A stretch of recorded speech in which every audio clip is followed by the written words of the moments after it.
Okay guys, so today we're going to talk about a case that is terrifying, confusing, and downright just frustrating. Unsettling. This will also leave you questioning what the fuck is wrong with people? What is wrong with people? But before we get into all that, my name's Natalie. I'm Erika, and this is Drunken True Crime.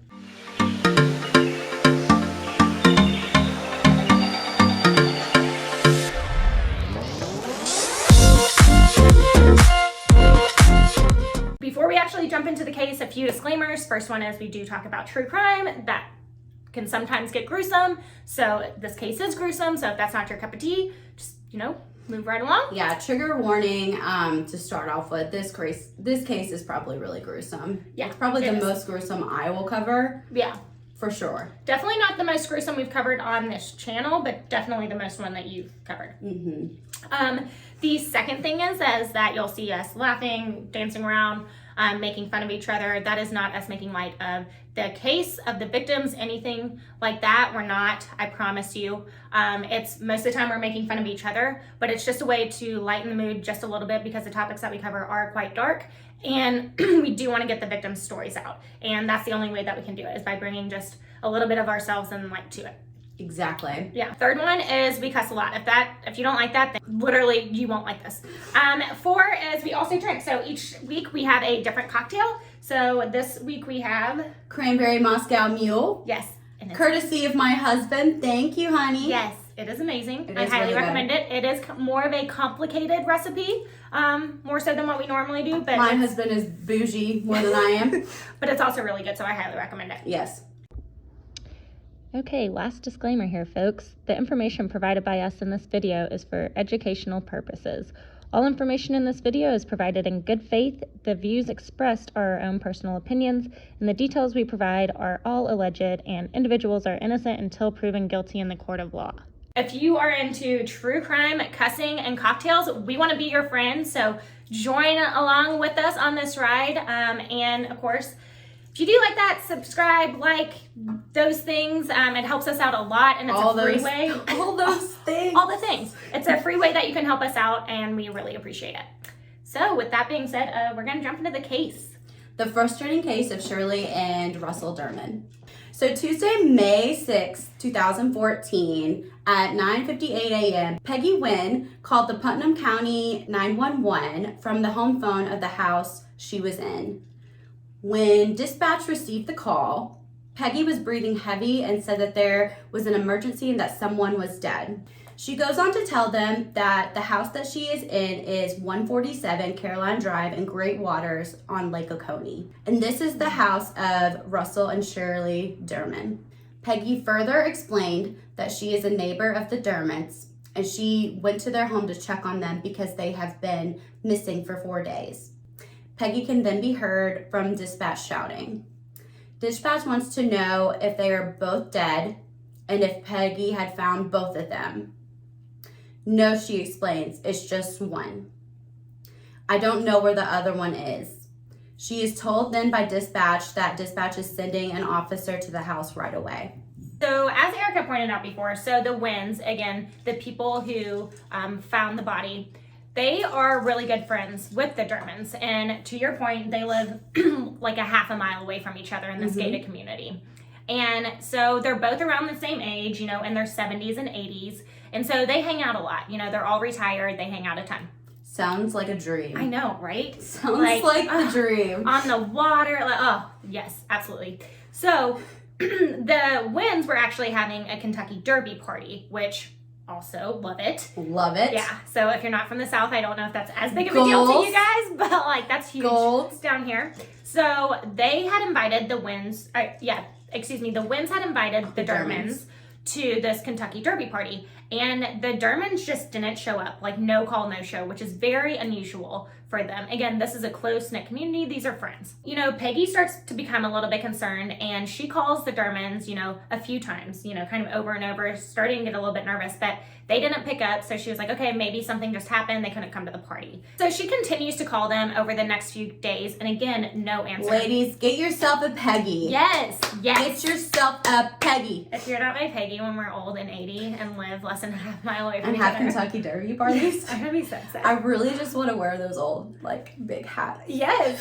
So again, she hasn't heard from the Dermonds. They haven't been picking up. She's been calling, over the next few days. And so she really starts to get concerned, so much so that she makes her husband come with her, get in the car, and they go over to that house. Again, to your point, get yourself a Peggy. Let me back up a little bit. The Kentucky Derby party was on Saturday, May 3rd. Mm-hmm. So again, Peggy hasn't heard from her for a while. So then on May 6th, that's when Peggy grabs her husband and was like, we're gonna go over to the house. They go, they knock on the door, no response. So, but being the good friends that they are, they're like, okay, what's going on?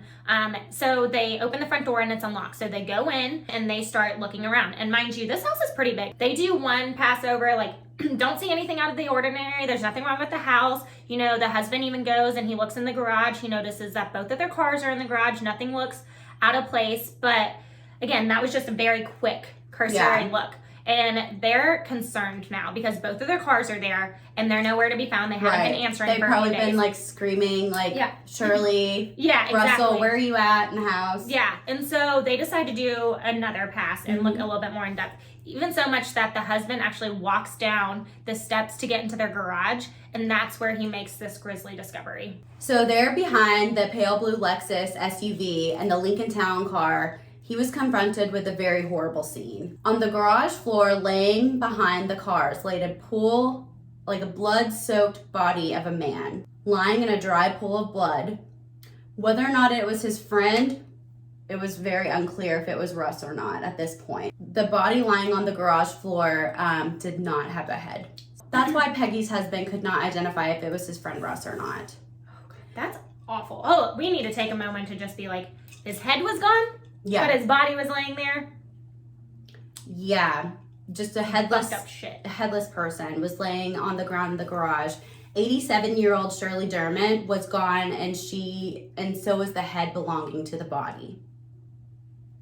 So this is what the Wins walk into in this garage. They find a body in the garage, no head. They cannot find Shirley, and the head that supposedly, belongs to the body is gone as well. Imagine walking in on that. Well, I'm trying to process if I would walk into yours and your husband's house. Yeah. I go into the garage, go down the 3 steps like you guys have. Yeah. And then just see a body laying in like a pool of blood. I'd be freaking out. Like, that's and so then like traumatic. no head. Like, that is so traumatic. So traumatic. Because at this point, you don't know if it's like just some random person that were to get in there or if it was one of your friends. Yeah, I mean, but your first thought has to be like, that's got to be one of my friends because they haven't been answering. And then it's, where's Shirley? Where's my other friend? Like, is she somewhere else in the house? The person that did this, are they still in the house somewhere? Right. Like, all of these thoughts and just like, I don't know if I would be just completely paralyzed with trauma or if I would be freaking out. Like, I think if a little I'd be bit in of shock. both. Yeah. I think a little bit of both. Yeah. I would not be cool, calm, and collected. Obviously this is a very gruesome scene that they walk up on, and then she's on the phone and this dispatcher hears all of this go down. So they obviously dispatch, like they send out an ambulance because we still don't know where Shirley is, if maybe she's in the house somewhere or maybe she's injured or something somewhere. Like abducted. We don't know. So they send an ambulance, and police officers, and then they also dispatch a detective because we do have one body that is obviously deceased. Right. And so this is when Sheriff Howard Sills comes into the picture. And we're going to tell you a little bit about him because he plays such an integral part of this investigation. So again, he's the main investigator, the main detective on this case. And he's been with law enforcement for a very long time. So a very veteran detective. He's been on the force for 45 years. As of May 6th, the date that this body was found, like day one of the investigation, to your point, at that point, he had never had a murder case that he had not solved. Okay? Yeah. And he had sent 5 people to death row. So he not only... He knew his shit. Yeah, he got the murderers. He knew his shit. He got the murderers, but he did it in such a way that there was enough evidence to actually convict them as well. So this is a very, like, this is who you want Very on seasoned. your case. So, like, as their friends, like, I'd be very happy that this is the detective that shows up to the scene. Sheriff Sills responded to the house very, very quickly, and he'll later tell people that he actually expected to roll up on a murder-suicide, but obviously right when he got into the scene, he realized that wasn't the case. So he goes and immediately goes to the scene of the crime. So he goes into the garage and he notices in between the two cars that this is this blood-soaked body laying on the ground. The body has a, you know, red old t-shirt that is hiked up. Boxer shorts that are like soaked in blood. Yeah, so like blue and white boxer shorts, excuse me. that are Soaked and dried. Yeah, and over blood. time. Yeah. So you can tell the body's been there a little bit. Like the pool of blood that the body's laying in is dried. And so as a seasoned detective, he realizes that this body's been here for a little bit. He's also noticed that he had a bunched up bathrobe laid underneath the body, and the bare feet were blood stained. So he didn't have any shoes on, and there was, It's like he was going to bed or woke up early in the morning. Yeah, exactly. If so you're in t-shirt, boxers, and a bathrobe. Yes, yeah, exactly. So there was also a trail of blood, like dry blood, so this like dull red, a trail of dried blood right next to the body as well, which led Seals to believe that this body had been drugged to some degree. The hands were bruised and bloody, and the left index finger had a severe gash all the way to the palm of the hand and several clean cuts. So whoever did this, like, they knew what they were doing. They had gotten rid of the head. Russell put up a fight too. Yeah, Russell put up a fight.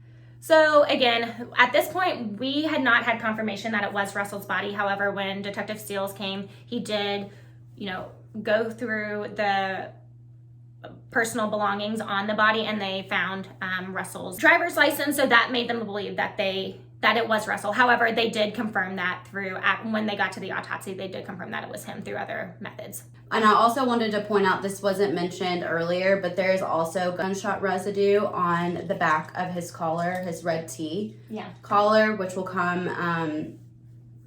be very important later on when we talk about theories and stuff. Yeah, we talked about this. There was quite a lot of blood surrounding this body, but now that, Detective Seals, and we've talked about how they did confirm that this was Russell, just to be respectful, we're going to now refer to him as Russell. Yeah, instead just a decapitated body. Exactly. So, because I don't want to say decapitation anymore. Yeah, fair. So from here on out, we're going to refer to him as Russell. There are, as he goes around, Detective Seals goes around and is investigating this scene a little bit more, he sees that there's several, towels bunched up by the garage door. So, in between the crack from, the cement from the garage and the garage door. So as if someone put them there to make sure that blood would not seep out of the garage. Again, and onto the driveway out in the neighborhood. Showing, potentially raising a red flag for neighbors if they went by and saw this. So again, this is another instance where we're seeing someone a little bit more sophisticated, or at least thinking about these types of things. Thinking about, and also that they had time to do this. Yeah, good point. That they had time, and that they knew they had time to do this. Yeah. So, very interesting. Yeah, that's a good point. I didn't think about that when I was thinking of theories, but this just came up in my head. Yeah, that the fact that they actually had time to put the towels there and think about, I'm going to do this because the blood's going to seep out, and I don't want them to be found for another couple days. Yeah. So, these towels were found to be from the Dermond's household. And so as he was surveilling the other areas of the garage, he also found a red spot with blood. So a circle red spot. But he did confirm that the spot was bigger than a head, which... Gross. You know what comes to mind with that? I don't want to know. I don't think I want to know. Do I? My thoughts just go to Dexter. If you're gonna decapitate someone, yes, there's gonna be a lot of blood, which there was blood, but not as much as you would think in the garage. So what if they laid down some sort of tarp, wrapped it up, and that's where they laid it until they grabbed everything else they needed to? Yeah. But he said that it was larger than a head. Exactly. If you wrap it up, the bottom's gonna seep through where the blood is. Oh, and make it a huge spot. That's what I meant. Oh. So other than the garage, the rest of the house seemed undisturbed. So there was nothing of evidentiary value that they found within the house. So there wasn't, it didn't seem like someone had like broken in. It didn't seem like anything was missing. It wasn't a robbery. So again, the scene was literally in the garage, and there wasn't anything else to lead them to who might have done this within the house. Which is crazy to me, because how would they get them like to the garage first without like causing a scene or having anything disrupted? Right. Which leads you to believe even that they like knew with him. Shirley, I mean, they're both old, so they're gonna have, or they're both elder, so they're both gonna have to like walk down the stairs and move around a bit at a slower pace. Yeah. Which again is hard because Shirley is 87 and they're both 87. Oh. But like thinking of that, like that's what's confusing to me, is how is there no evidence of a struggle? Yeah. Because, I mean, Russell did put up a fight. You could tell from those wounds. Yeah. Obviously, it probably wasn't the garage, but, like, leading up to that, you want to protect your wife. Yeah. Why isn't any of, like, the paintings or anything, like, just thrown on the floor or busted or anything? It could have been multiple people, and someone subdued his wife, and he, like, said, do this or else I'm going to kill her. You know? I go back and forth whether it's multiple or not. Yeah. So, a full-scale investigation of Shirley Dermond was launched immediately. Rightfully so. I mean, rightfully a missing person when you have a decapitated husband, or the body of her decapitated husband there. Boats searched Lake Oconee using the latest sonar equipment, and even they used a submerged robot to try to find like any type of movement or any type of things that they could find Shirley with. So like is it like a robot that goes and like scours the bottom to see if like they can see, and like cameras, I'm assuming if they have cameras. If it like find like a shoe or any type of thing. Body. So this turned up nothing. The FBI even joined in the search to look for Shirley. Meanwhile, the autopsy of Russell was done, and it was found that he was not that badly decomposed. The body did tell us he had died several days before, and did want to point out, because he wasn't badly decomposed, this is the reason why. So the Dermonds actually had air conditioning in their garage, leaving it to where it would decompose at a slower rate. Yeah.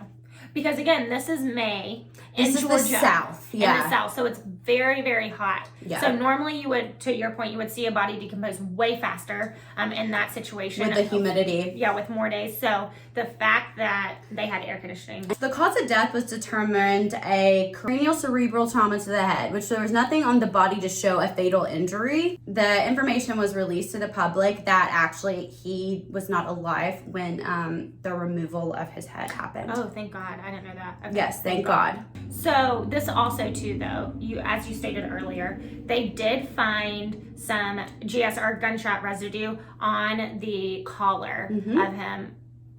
So maybe he was shot in the back of the head. Maybe that could be what causes the cranial cerebral trauma.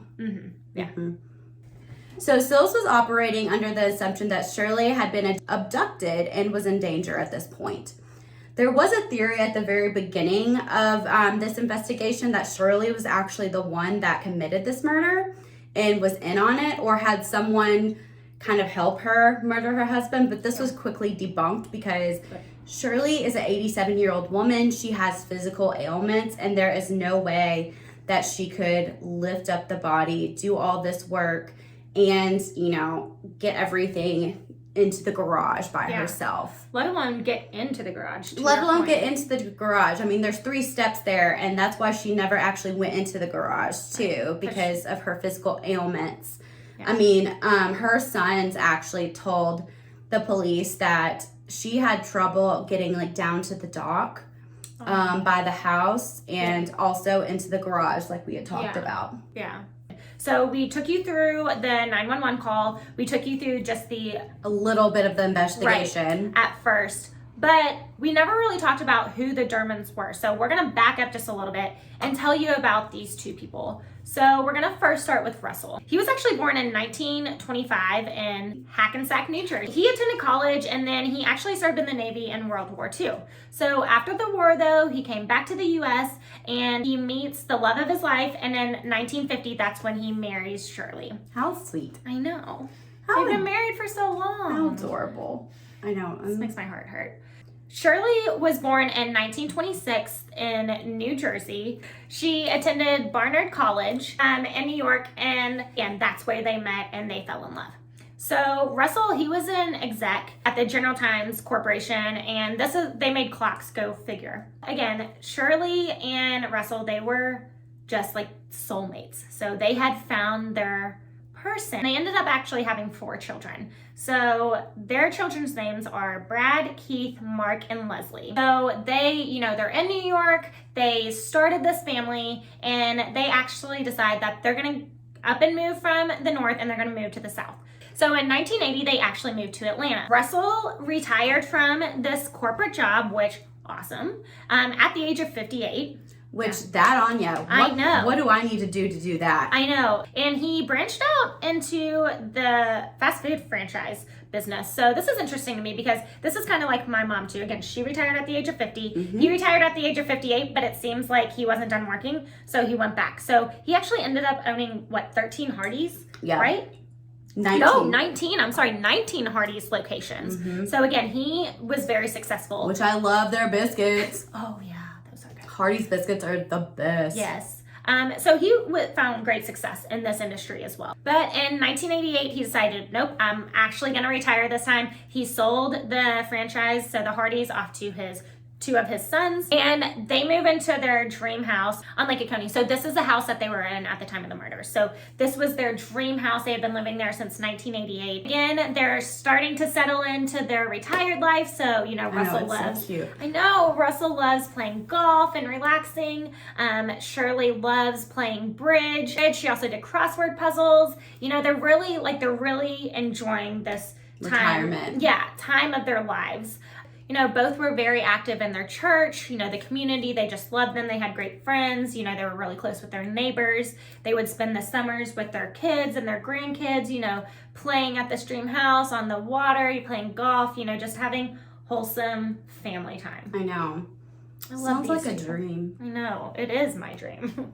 So Thursday, May 1st, 2014, Russell ran errands in town. We know from surveillance footage that Russell went where he went and what he did. There was like a timeline going on because of this footage. At 2:15 p.m., Russell transferred money into his long-term care insurance policy at his bank. He then traveled to the nearby Publix, arriving at 2:26 p.m. to pick up a prescription for Shirley. He also picked up a loaf of bread and 2 cucumbers.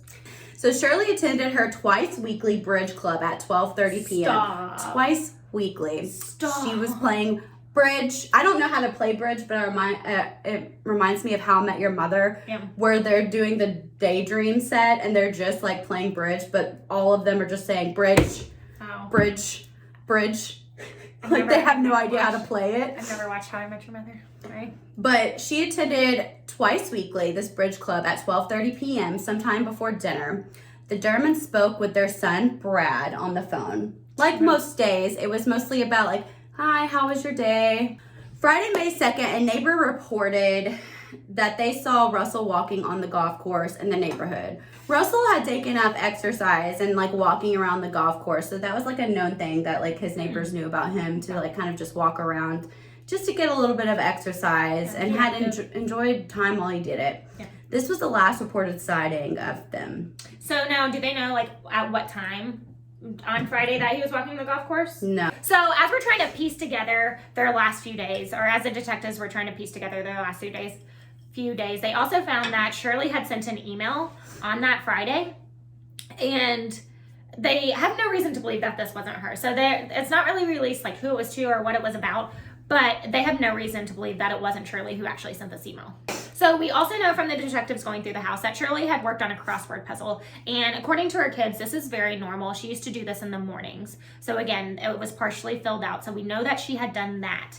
And I'm assuming it was within a newspaper, so they knew exactly that like she had filled it out on that Friday morning. Right. We also know that the mail was delivered at 4:30 p.m. on that Friday. Because of all these things, the SEALs believes that they were in fact alive on that Friday at 4:30 p.m. So, but that's the last point that we feel very confident in saying that they were alive at this point in time. Obviously, they're going to go and look around the neighborhood and talk to the neighbors and stuff to see if there was anything unusual. And no one reported any unusual activity around the docks, around their house, anything of that nature. So Friday, May 16th at 2:24 p.m., 2 men were out fishing near Wallace Dam. The men spotted something in the water. Now, I want to point out this is May 16th. 16th, yes. And Russell's body was found May 6th. Yeah, so 10 days later. 10 days later. So the men that were fishing, they were of course shocked to find that it was actually a body face down in the water. And Wallace Dam is like, it's not too far from where the Dermonds actually live. Okay, so from that dock, like from that dock, it's like a couple miles down, but not too far. I mean, you could definitely like boat it. So Sheriff Sills was called, of course, to the scene, and they pulled the body out of the water. The body was fully dressed, wearing army capri pants, a tan floral shirt, short sleeve shirt with lace white shoes. Sills was sure that they had found the body of Shirley Dermond at this point. So Shirley had been missing a total of 10 days at this point. When Shirley was in the water, she had 2 cement blocks tied to her ankles to keep the body from surfacing. And they also had like a mesh covering over the cement block. This is again just to keep her body from surfacing up toward the water, which of course failed. Like I said, this is like 5 miles from the couple's home. So where Shirley was found by that tree is only accessible by boat. She was positively identified by dental records. Autopsies report that Shirley had a skull fracture. They found 2 V-shaped lacerations found on her skull, but the skull fractures were round in shape. It's like the front side of a hammer. Yeah. Okay. Leading Sills to guess the weapon used was a hammer. Okay. Good job. Yeah. However, we do not know positively what the weapon was used, but we can suspect that it was a hammer. Yeah. The cause of death was blunt force impact to the head, of course. Going back a little bit more into the investigation. So at this point, both bodies had been found. They had both been identified.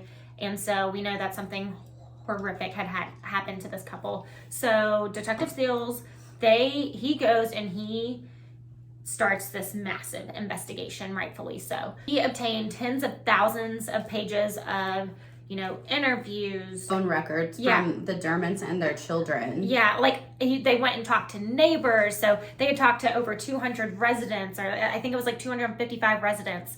And they asked if they had any surveillance footage that could help them piece together what had happened in between that time frame. Like, we're trying to still figure out, we don't even know exactly what day that they had died, and so, or at what point that they had died. And so, this massive investigation. So again, he did actually find a woman who said that on that Saturday, so May 6th, that she had actually seen a man in the Dermonds' yard. And so unfortunately she wasn't able to distinguish the race, ethnicity, age, height, anything of that nature. And Sills, being the good detective that he is, he actually recreated and went from the vantage point where she would have been, where she would have seen this man in the Dermonds' yard, and he determined that there was no way that she could distinguish who it was, so it could have been Russell himself. It just goes to show how detailed he is, and how good of an investigation was conducted into this horrific crime. When he didn't get anything from the neighbors or the residents, he went even further. So he interviewed the ladies in the bridge club. He talked to and interviewed the pastor of their church. If I go missing, I want Sills on my case. So again, he did background checks on all the residents. He wanted to see, do any of them have any criminal records or any recent, criminal activity? Are there any red flags with anyone in the neighborhood that maybe they could have done this? Right. And we need to talk to them again. He looked into the Dermonds' financial records, because what is one of the main motives of murder? It's money, greed. And so again, doing his due diligence when it comes to investigating this case. He found that the Dermonds were actually pretty frugal. They didn't even have ATM cards. Sills was even present when the children opened up the safety deposit box of their parents, just to make sure that there wasn't anything of importance to the investigation.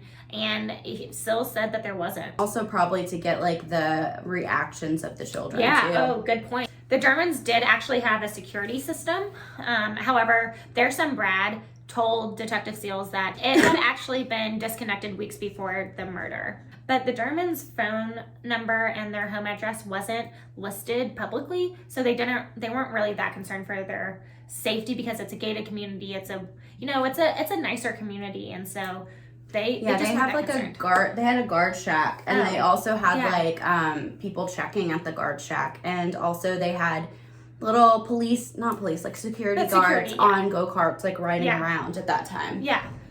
Which, when we get to theories, it's gonna further fuck you up because it's fucked me in the head too. Make you frustrated. Yeah. So Sills also looked at boat rentals around the time of the murders. There was no boat thefts reported at that time. Also, people that own boats, they said that nothing unusual looked out of place, even if like someone had like come and taken the boat without their knowledge. Like nothing was out of place for them. Yeah. So, lastly, of Sheriff Sills' investigation, he also looked into similar murders involving decapitations, and I just thought that I was done with that word, but I'm not, around the country. What's wrong with people? So, murders with decapitations are very, very rare Thank God. in this country. 3 to 4 of them happen yearly. That's still 3 to 4 too many. 3 to 4 too many. Even rare where they take the head. So there was only one case that he found that was slightly similar, and it was in New Jersey, and it was of an elder woman, but they found that there wasn't a connection to both of the cases. Yeah. But similar to where they did live, Yeah. and similar age, but the head was not taken. Yeah. Wow. Okay, wait, hold on. We just need to take a moment to applaud Detective Sills Right. for his You tenacity and, did the damn thing. Yeah, his true, like, I mean, he really looked into this. And I have like actually researched up to date things, and there's been some movement going on in the case even up until like May 2021 Yeah, this year. of them getting more sonar equipment or just more equipment in order to figure out what's going on and how to form a profile and how to catch these killers. Yeah. More on that when they actually release more information, but most of the articles were just talking about like how they've gotten more and more equipment. They're more positive, like they're positive they're gonna find something out of these. Yeah. Coming up. They're still dedicated to finding these murderers, which is great. Exactly. Our murderers. To wrap up this case, we're gonna get into the most popular theories. There are 6 popular theories, but there's actually 8 that were given. However, the last 2, I just didn't feel like, I mean, I could talk about it. The 7th one was like meth head came in, but He would not have been that clever, clean. like that clean exactly of murder and try to like hide. There was nothing taken. So what's the motive of a meth head coming in, not taking anything for the money and murdering people? Not leaving any evidence. Not leaving any evidence. It So would I have just been a didn't put frenzy it. attack, yeah. So here are the top 6 theories that are out there. 1 is a mob hit. 2 is the Dermond kids. 3 is a hired professional hitman. 4 is someone with a grudge that could have come into contact with the Dermonds and crossed paths with them at any time in their life and just held a grudge. Yep. 5 is mistaken identity. And 6 is a psycho killer, thrill kill, or serial killer. Yeah. So let's dive into number 1 of my favorites, which is gonna mindfuck me even while I'm talking about it. Let's go into the mob hit. So that was actually Sheriff Sills' first thought, that when he saw the body without the head, that this was actually a mafia mob hit. He actually called the FBI to see if Shirley and Russell were actually in the witness protection program, which they weren't. Yeah. But he did his due diligence just to make sure, because that is a signature of the mafia, is to, have a gunshot wound to the head and have proof of death, whether it's taking the head. Yeah. But most of the time, I mean, nowadays they have cameras, so they could just film the death and not have to take the head anymore. But that was like one of his like first reactions is, okay, the head was taken as proof of death. Many people like this theory as well because the Dermonds were from New Jersey, and I'm not knocking any New Jerseyans, okay, don't come for me. Yeah. So the gunshot wound to the head and the decapitation of Russell is thought out to be that it was sending a message to someone. We don't know who that is yet, but it is sending a direct message of, this is what's going to happen to you if you don't do whatever they want. Also, the 2 different signatures of the method of murders for Russell and Shirley. I mean, you had the gunshot wound, you had the decapitation of Russell, but then you had, as they say, sleeping with the fishes, as with Shirley, sleeping with the fishes.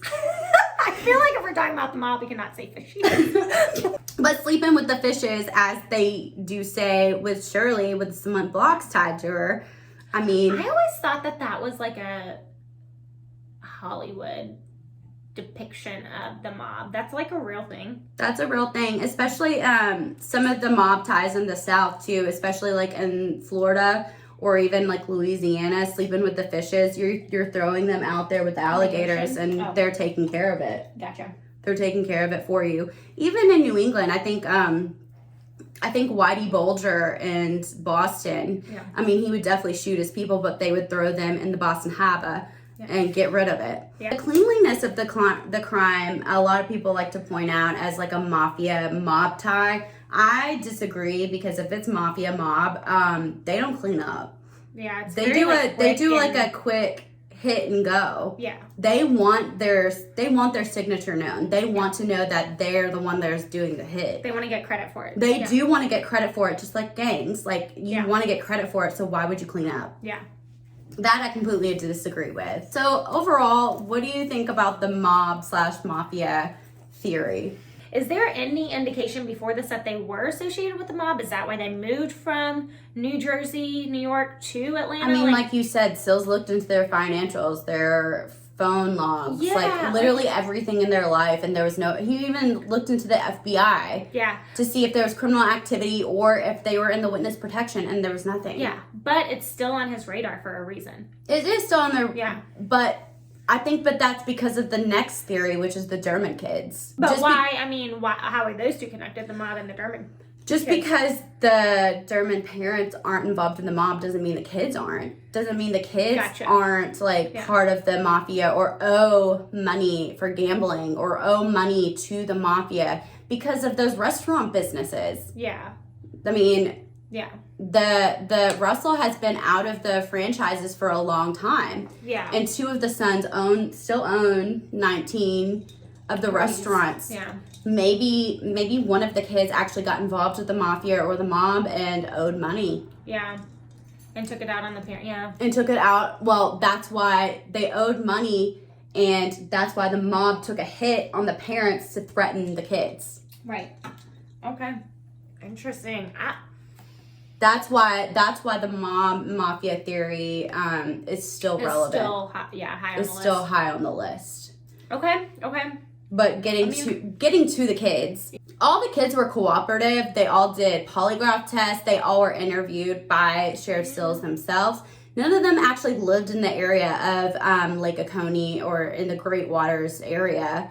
And their cell phone records were checked prior when Sills was doing the investigation, and there was no connection prior to the murders, during the murders, or after the murders. Right, but that the cell was even in the vicinity. So maybe they didn't, the kids didn't do it themselves, but maybe it was done because of the kids, is what you're saying about the mob. Which is why the mob and a hitman is high on the theories list. Gotcha. Okay, but the kids themselves, it's pretty easy to show through Detective Sills' investigation that they themselves did not do it. Exactly. Okay. But the theory is, why would they have motive to hire someone, or why would they have motive to be involved with the mob? Gotcha. And that's why the Dermond kids are on the theories list. Gotcha. So the kids did seem to benefit a hell of a lot from the parents' death. Yeah. I mean, prior to their death, the Dermonds did set up a will for the Dermond kids, and they were gonna split the estate evenly out of all of the kids. All four. So the kids could have received quite a bit of money and all of the franchises. Yeah. So everything. Wow. Okay. Evenly. So even the two that owned the businesses now somehow. So I guess they didn't own it completely. Yes, they didn't own it completely, but all of them could have split everything evenly. Oh. So if one kid needed money. Yeah, they could have turned on the. Interesting. Okay. So, however, the Dermonds were nearly 90 years old. So. Yeah. Here's my thought process. Why end it now? Yeah, why not just Why not, this is so morbid and I hate to say it, but like, why not wait until the natural progression? Yeah. Because if motive is the theory, or if money is a motive. If motive is the theory. If money is the motive for wanting the parents to be dead. Yeah. Them not finding Shirley's body for those 10 days is going to hold up the estate. Yeah, that would just prolong the process. That would prolong the process a lot. Yeah. It would tie up everything. Yeah. And if there's a murder, I mean, I don't know this, but if there's a murder investigation and they haven't found the killer, the insurance would not. Well, the insurance would not pay out. I feel like if there's a murder involved. Saying until it's like proven that the people who will inherit that money are proven innocent. So like that just seems like a very. If you were to do that, you would do it more of like natural causes, like make it seem like it's natural causes, not but we don't know if these kids. Them. We don't know these kids' backgrounds. We don't know like if they were involved in something or they just desperately needed it or just didn't think it through. Yeah, true. If one of the kids didn't murder the parents, why hide Shirley's body? Yeah. Because of that reason. Yeah. That's I don't know. Why take your fucking dad's head? Yeah, why? I don't know. I see why this case frustrates you now. I'm like, because none of it makes sense. None of it makes sense to me. Yep. I could debunk every theory to these theories. Yeah. That's why it's frustrating to me. Yeah. So the next theory is the hired hit. And this goes along with the kids' theory. Like, how could they potentially be involved, even though we've already proven that it wasn't them physically killing? A lot of people, give weight to this theory because of the cleanliness of the death, in the sense of that they had taken they decapitated Russell. They had put the towels there to make sure that the blood didn't seep through the garage to alert neighbors. It was a lot of thought process going into this. This didn't seem like a frenzied hit. It seemed like a well thought out plan. Horrible to say that, but a well thought out plan. And so that's why they're thinking maybe a hired hit, maybe someone who has experience with this, a professional when it comes to killing. But the thing with the hired hit, here's why it wasn't as professional as I think it would be. Yeah, like a hired hitman would have been. Yes. Yeah. They thought a lot of things through. They thought about the towels. They thought about the cleanliness of the house. However, they didn't think about Shirley resurfacing off of being tied to the cement blocks, because when you're decomposing, your body is going to get bloated. Yep. And most hitmen will take out your organs for that not to happen. Yeah. And she resurfaced. Right, because your body expels gas, and that's what causes it to rise to the surface. And to your point, So going through the last bit of theory, so someone who had a grudge. This could be anyone that crossed the path of the Dermonds throughout their entire lives. Again, though, I don't know. That seems way too personal. That would have come up in Detective Steele's investigations somewhere. I feel like if it was just a grudge, this case would have been solved. I feel like normal people just wouldn't be able to pull this off. Yeah. Oh, yeah. Good point. I don't feel like normal people that just don't do this on a regular basis, like the mob or a hitman, wouldn't be able to pull this off in such a finesse. Yeah. I hate to say that. Yeah. I hate to say that, but I know what you mean. Finesse. So I think we can both agree that we debunked that one. A case of mistaken identity. The killer or killers, we don't know. Maybe one, probably more than one. I think I'm leaning towards more than one. They could have mistaken it, like the Dermonds. But again, I think if that would have happened, somewhere along the lines, they would have gone back and murdered the people that they would have been wanted to murder. Shit, we murdered the wrong people. Then why do it in that manner? Yeah, well, again, maybe they thought they were maybe it was a hitman and he murdered the wrong person or whatever, and they thought they were doing it right. Eventually, somehow, the couple that was supposed to get murdered, though, would have gotten murdered, and I feel like they would have made that connection. True. Last one is a serial killer or a thrill kill, and no. Here's my question. Where's the series of crimes? Yeah, what other crime? I feel like that would have been linked by now, especially with how diligent. If it was a serial killer, where's the other two crimes to make it a serial? Yeah, exactly. Where's the thrill? So if a thrill kill, then it would happen to be multiple more. Yeah, or if it was just a thrill first time, frenzy. I don't know. I think, to your point, there would have been others if they were an experienced one, or if they were brand new, it would have been way too frenzied and there would have been evidence left. you know, I get why this case is so frustrating to you. It's very frustrating to me Like- because I could go one way with the mafia, but then I Yeah. debunk it, and then I could go to the hitman, and then I debunk it Yeah. again. I think for me, I think it's somewhere up there is where I lie on I the think theories. it's with the kids and the mafia is my Yeah. 2 top theories. Yeah. That makes more sense to me than anything else. Yeah. Me too.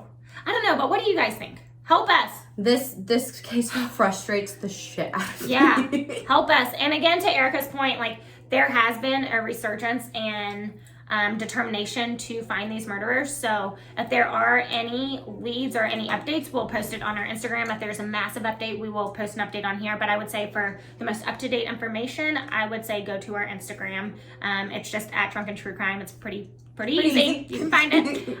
But yeah, let us know what you think. Like, subscribe, comment. Please. Throw some love towards us. Or hate, I mean, I don't know, whatever you're feeling. Whatever mood you're in. But with that being said, Be a bitch, stay alive. Cheers.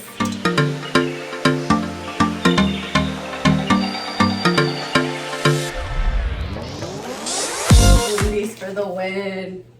bless it. We need to get through this. Yes, She was positively make us more drinks, please. please. I'm gonna get through this. I'll go fuck myself now. Okay, sassy. Okay, we need a drink. Dun, dun, dun. That in fucking A from the home. God, what are you doing? You got this. We are not on our game today.